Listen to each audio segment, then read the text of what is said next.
ঢাকা-চট্টগ্রাম মহাসড়কের নারায়ণগঞ্জের সোনারগাঁও থেকে কুমিল্লার দাউদকান্দির শহীদনগর পর্যন্ত ১৫ কিলোমিটার দীর্ঘ যানজটের সৃষ্টি হয়েছে।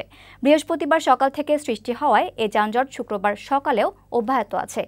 এদিকে গত কয়েকদিন থেকে রাতে ঘন কুয়াশার কারণে ফেরি চলাচলে বিঘ্ন ঘটায় পাটুরিয়া-দৌলতদিয়া রুটের উভয় পারে যানবাহনের বাড়তি চাপ রয়েছে। পারাপারের অপেক্ষায় রয়েছে ৫ শতাধিক পণ্যবাহী ট্রাকসহ ৭ শতাধিক যানবাহন। এতে গাড়ি চালক ও যাত্রীদের ভোগান্তি বেড়েছে।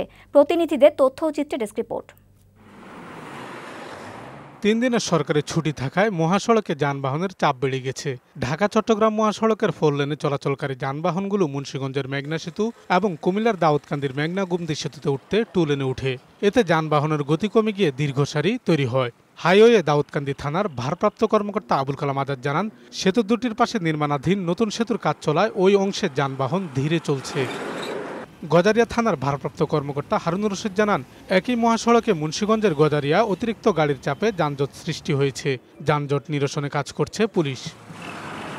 এদিকে গত কয়েকদিন ভোর রাতে ঘন কুয়াশার কারণে ফেরি চলাচল ৩-৪ ঘন্টা করে বন্ধ রাখা হয়। এছাড়া শুক্রবার বন্ধের দিন থাকায় পাটুরিয়া-দৌলতদিয়া উভয় ঘাটে যানবাহনের বাড়তি চাপ পড়েছে।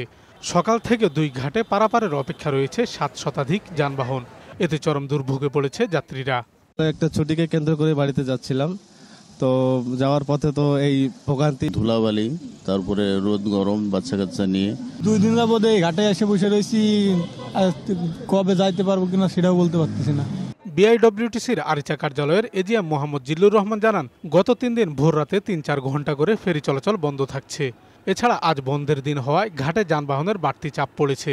যেহেতু এখন আমাদের ফেরি চলছে, এই অল্প সময়ের মধ্যে যে কিছু বাস এবং ট্রাক যে আছে আমরা অতি তাড়াতাড়ি পার করতে পারবো বলে আশা রাখি। এ নয় রুটে ছোট বড় 17টি ফেরি চলাচল করছে।